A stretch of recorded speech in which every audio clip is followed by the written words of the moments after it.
To create a new site, click on the Create New Site button to start the process.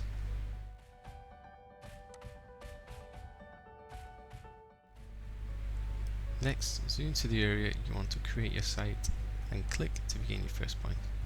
Continue outlining your site until you reach the first point.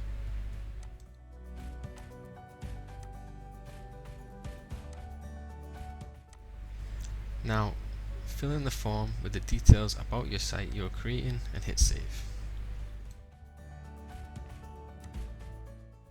You can search for your site using the search field at the top of the sites page. Once you have found your site, click on the name to open the site's details page.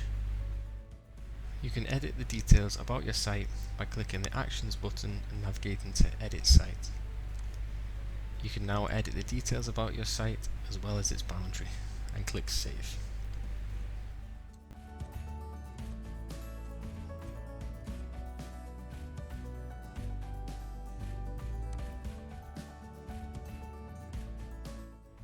Whenever a new site is created, Earth observation processing will be run for that site, backdating to the earliest available dates for all available Earth observation products.